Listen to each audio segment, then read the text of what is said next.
Welcome to Therapy in the Great Outdoors, the podcast where we explore the business and practice of nature-based pediatric therapy of all kinds.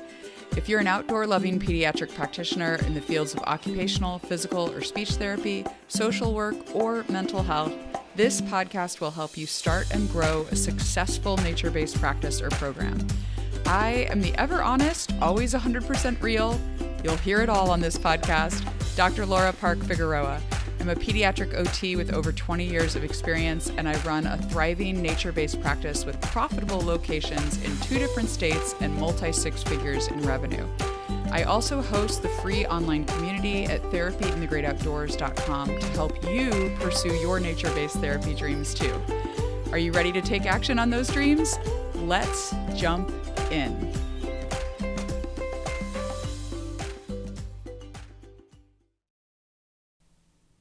Hello, friends. Welcome to episode 52 of Therapy in the Great Outdoors.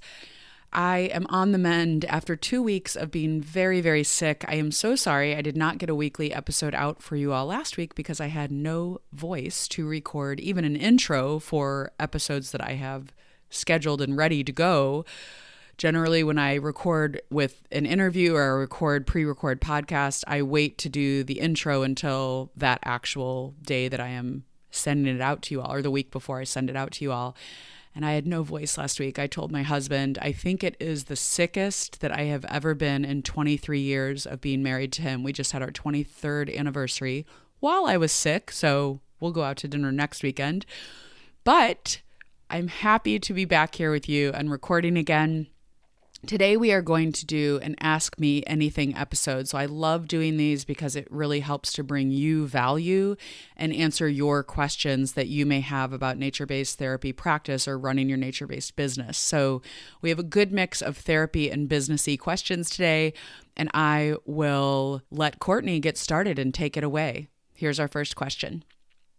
Hi, this is Courtney with Moving Mountains Occupational Therapy in Anchorage, Alaska. And my question for you is incorporating swings and crash pads and obstacle courses into your nature-based practice. One thing that I really appreciated in the clinic was having our Lycra swings for the vestibular and then crash pads for the proprioceptive input and also the safety. So I'd love any tips on portability. Are you setting them up and leaving them for the day for different sessions? And tips and strategies. So thank you. Thanks so much for the question, Courtney. This is a good one. I am rather a purist when it comes to nature-based therapy work. And I think that I'm hesitating because I don't want to say anything that's going to make people mad. But I think sometimes, specifically as occupational therapists, and maybe this applies in PT as well, because PTs might use some of that equipment as well. But I think a lot of times we rely on that equipment and we think it is necessary when those are not things, specifically crash pads and some of the other things that we have in our typical indoor clinics. Those are not things that a child would typically have access to in their everyday life. And so the more that we can make our nature-based therapy sessions mimic what they would typically have access to and use the natural things that are occurring in the environment, the better the carryover will be to their everyday life. So that being said, I know sometimes when we are using a sensory integration frame of reference, we want to be able to use some of that sensory equipment. We've never used crash pads in my practice outdoors. I think they're a little unwieldy to set up and take down, given the amount of padding that you would need to have in them for safety, of course. But we do set up swings on trees, and there are ways you can get that proprioceptive input or that deep, heavy proprioceptive input that we want from a crash pad doing different swing activities. So one of the things that we love to do in my practice, I think one of my old employees invented this game called Bounce Back, which is in my book, Therapy in the Great Outdoors. But basically the child is in a swing, almost any kind of swing they can be in.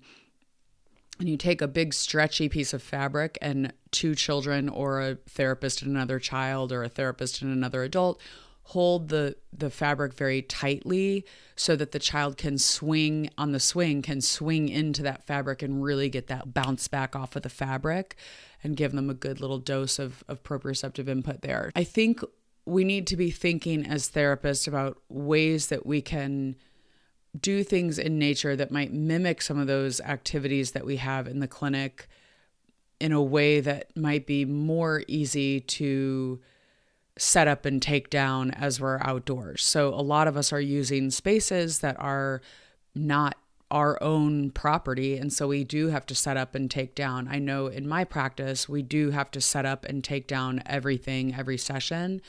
We do occasionally have swings that we like ropes that we have set up for swings, and then we'll come and clip in different swings into them, and we will leave that rope up. But sometimes in public places, those ropes will get taken down or people will tie knots in them. And so this is the thing about nature-based practice. You have to be very flexible and very willing to go with the flow and just know that you are not going to have access to a lot of the things that you might in an indoor setting in a clinic. But as I started out saying at the beginning of my pontificating on this question, I do think maybe in some ways that is the beauty of nature-based therapy, that parents see that what we use are things that they can naturally do in everyday life. So what are some ways that you can get some of that sensory input outdoors with the family, with the child and the parent, or with the child in a group, and then share those ideas with families so that they can do those same things at home? Because I think crash pads can be mimicked at home with sofa and some sofa cushions. So if that's something you want to tell parents to do, you can definitely recommend that as like a home kind of activity for them to do. And that does exist in their daily life. I feel like I'm a little all over the place in answering this, but I think the first main thing that I want to challenge us to think about is how necessary are those things for addressing the child's goals? Okay, that's the one thing. And how simple can you keep your nature-based therapy session to be things that parents can do in everyday life? Okay, I think that's it. Thank you so much for the question, Courtney, and I'm going to move on to the next question. Okay, Christina sent in a couple of different questions because she responded to I only have 2 questions, so if anyone wants to submit, she was like, then I'll do another one. So her first question was, she did not record these. She sent these to me via email, which was totally fine. What are your ideas and thoughts about partnerships with local arboretums or nature centers? How does the profit work with this? Do they take a percentage of income? I'm trying to determine how to go about presenting an offer to a local area that I know, but I wish I could realistically lease or rent the land or any land around, but the cost is too much and many places won't lease land to me, centers, arboretums, etc. I do not want to sell myself short and put so much effort and time into my sessions with no return profit. Any insight or personal experiences would be helpful. So Christina, you are a smart and wise person, because I don't think any of us should be putting effort and time and energy into therapy sessions and not getting paid for our services. Unless you're a nonprofit, and it's misnomer that nonprofits don't make money. That's a total lie. Like, nonprofits do make money and they do get paid for services that they provide. They just can't use that money that they earn to line the pockets of the owners of the nonprofit. That a nonprofit does not mean you can't make money. That being said, even nonprofits need to get paid for their services. And I think one mistake that a lot of people make when they start out in nature-based practice is they're not thinking about making a profit. They just want to serve everyone. Like, we all are these bleeding heart therapists. And I want to remind you, as Christina is reminding us with this question, because it's a wise question, your business needs to be profitable or you will not exist to serve more people in the future. So I want us to be thinking about profit when we start our businesses, even as we're serving people and providing therapy for children. Okay. There's a lot to unpack here. I think you need to reverse engineer this. So what are you going to be able to charge for your services? What do you need for yourself to pay yourself a living wage? So this is something I am reading a book right now about business finances. And one of the things I took away from the book was that you need to be paying yourself a living wage, like whatever a market wage would be for you as a therapist from your business, because you're basically in your business not going to be able to see if your business is profitable unless you're paying yourself a market-based salary, okay? You have to be doing that because eventually you're going to need to replace yourself in your business, and you need to be paying yourself that market-based salary, like what you would make on the market. So whatever a therapist would be paid in your area, you need to be paying yourself at least that for providing the services in your business. You're reverse engineering what you can afford to pay an arboretum or a nature center or a private land owner or something like that, looking at your total amount that you will charge for the service. So I'm going to use a very straightforward example here and let's say you're going to charge $100 for a therapy service. I hope that everyone is charging more than $100 for a therapy service. I just saw the other day that a handyman from Ace Hardware cost $180 an hour. Y'all, we're therapists, okay? So you should be charging more than this. But for sake of an easy example and easy math, I'm going to say $100. So let's say you're going to make $100 on your therapy service. And let's say a going wage in your area for an OT salary is, let's say it's $50 an hour, okay? So $50 an hour is, and that might be high, but again, easy math here. So you need to pay yourself half of what you're bringing in. And that's a pretty good metric to say that you need to spend, you should be spending, or maybe not should, but you usually in a therapy practice are spending about 50% of the income on the payroll for the people providing the service. So that's this is a good kind of example with these numbers. So you're going to pay yourself $50. You're going to have to account for taxes on top of that. So I'd add another 15 to 20% for taxes. So let's say $70. That leaves you with $30 left, okay? You also need to account for supplies and time that you're spending planning and things like that are outside of the direct therapy session. So you can see very quickly how, one, $100 isn't enough to charge for a therapy service, but also how that money quickly ebbs away and you don't really have a lot of money to pay to lease land. I would suggest something that is by the amount of time that you're using the land rather than a flat fee, of course, because that will save you some money if you're only using the land for an hour. And I think you need to also consider what is the benefit of partnering with this facility. So if they're going to do some marketing for you, you might be willing to pay a little bit more for the service, for the land, for renting the land from them. But if they're, I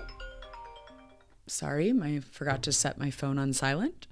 So you might want to also consider if they are doing any marketing for you or anything like that, then you may be willing to pay a little bit more for the land, but you have to reverse engineer this and make sure that you're not selling yourself short, like you said, Christina, and make sure that you're not paying too much for the land. I think working with these larger centers is sometimes hard because they often have their own programming. Looking for private landowners, I had good luck finding private land in a Facebook group for local moms where I just asked if anyone knew of anyone who might have land that they would allow us to use. And so we did for a little bit. I'm going to go down some rabbit holes here, y'all.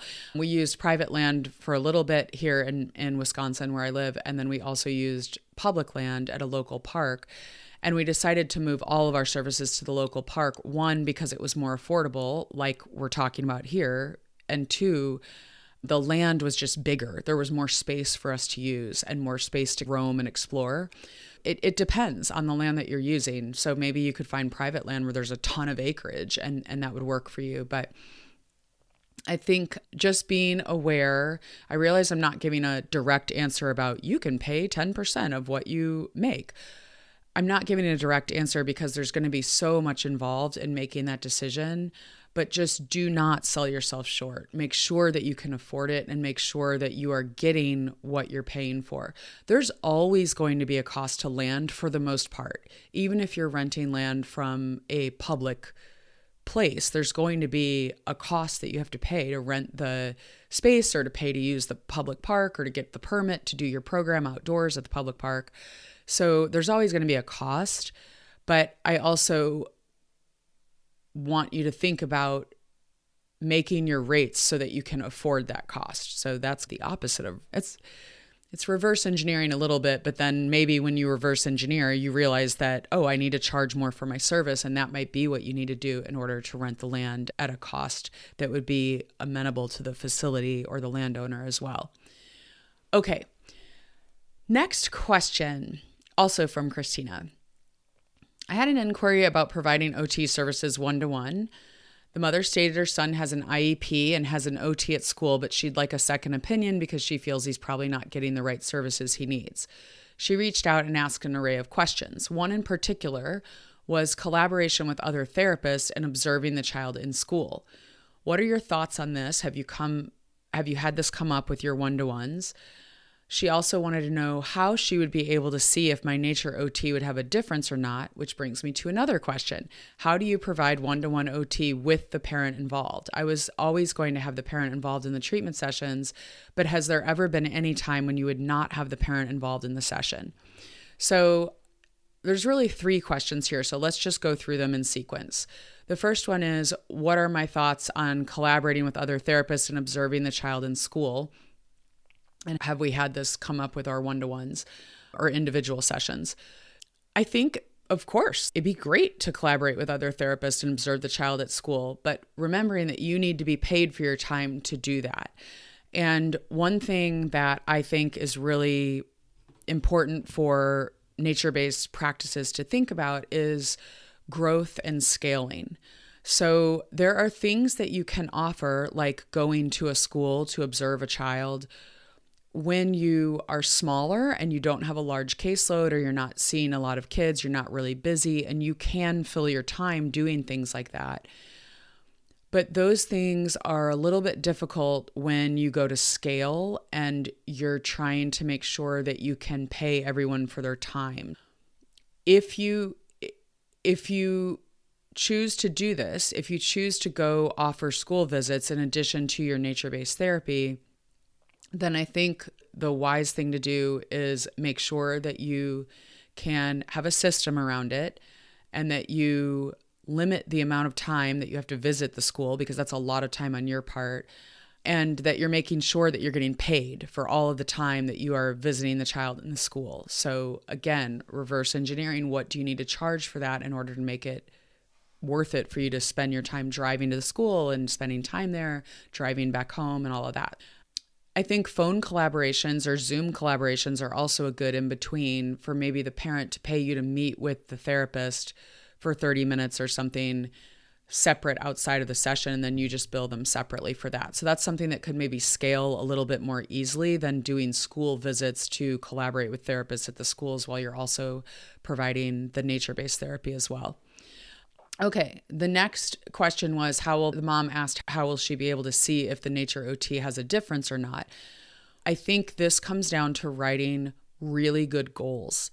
I did do an episode on writing great goals in nature-based therapy. That was episode 36. I'll link it in the show notes. So basically, when you write really good goals, you will be able to tell the parent, one, my answer to that question would be, first of all, we want to be making a difference on the things that really matter to you and your family and to your child.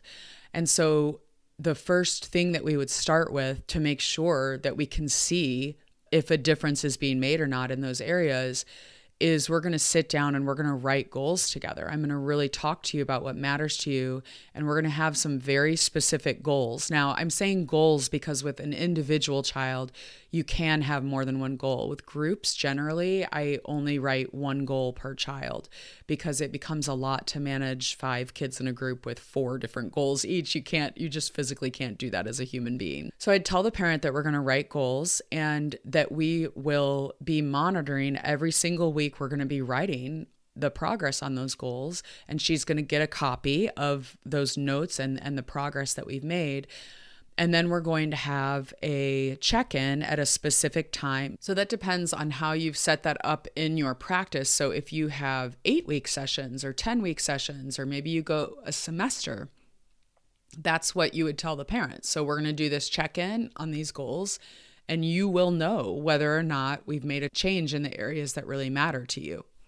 So I think a lot of answering that question for the parent just involves really reassuring them that what we are doing is skilled therapy. We are assessing, we are writing goals, we are documenting, and we are reporting progress. That is how we know if we've made a difference, is when we do all those steps really well. And that's what skilled therapy is, right? So it's reassuring the parent that we're going to be monitoring and checking on those goals and working on things that are very important to the family themselves. Okay, and then the last question about, do you provide one-on-one OT with the parent involved?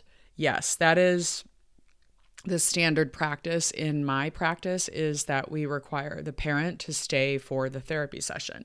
And the reason being just that helps with carryover into daily life at home. It helps the parent know what's going on. It helps the parent really be the one that is the one co-regulating with their child, the one being connected with their child, the one understanding their child, and really giving them insight into what you're seeing as the therapist with the child, and allowing the parent to see what's going on in that session and be really involved.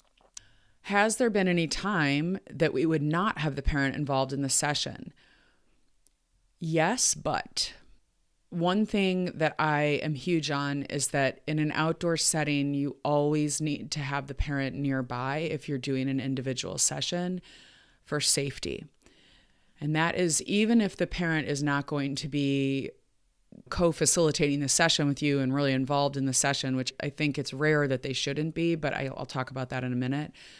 But for safety, if you are alone with a child in a wild nature setting, that is not a safe situation to be in if an emergency would happen. Our rule in my practice is if the parent, for whatever reason, is not going to be directly involved in that session, then they have to be within earshot of the therapist and the child. They have to be able to hear if the therapist or child yells for them. And that is our kind of rule in my practice. So regarding the parent not being involved in the session and when that might not be the case, we all know as therapists that therapy is really complex. And sometimes there are challenging dynamics going on with relationships between a child and the parent. And so I would say that the goal should always be to get the parent into the session, but that maybe you start off with small bits of the session and then move towards the parent being in the session the whole time. I think I would like some input from our community on this one. So I'm going to throw this out there as a question related to this podcast in the Therapy in the Great Outdoors community. And I want to see what other therapists in the community would weigh in and say, because I'm having a hard time right now articulating the reasons why a parent would not be involved in the session. And this is a question that I would love to hear what other therapists have experienced and what they would say. We don't do a lot of individual services in my practice. We mostly do groups. So I may not be the best person to answer this question. So I'm going to throw it out to the community. And if you're listening to this and you have thoughts, go to Therapy in the Great Outdoors, the community, and you can weigh in on the question and share your expertise, because I'd love to hear what you think. Ooh, my voice is shot, y'all. I realize now that I am still on the mend because I haven't spoken for 30 minutes straight in 2 weeks. So I'm signing off, but before I go, make sure you stay for the outro because I have a brand new freebie that you are going to want to get. It is going to be so helpful to you, and I am so excited to be offering it. So stay tuned for the very last minute of the podcast. See you next week. Wait a second, don't go yet. Do you want 120 ways that you can take your pediatric therapy work outdoors into nature? I wrote the free, big, huge list of nature-based therapy activities just for you. The Big Huge List will give you quick ideas for nature-based sessions. In the Big Huge List, there are activities for gross motor, fine motor, visual perceptual, executive function, balance, group collaboration and team building, social, emotional, and self-regulation skills, as well as speech and language, and a whole section just for swing activities. So go on and get your free Big Huge List so you can get started taking kids outdoors or have some new ideas if you've been doing this a while. You can download your free copy at therapyinthegreatoutdoors.com/list. So until next time, get outside, connect, reflect, and enjoy therapy in the great outdoors.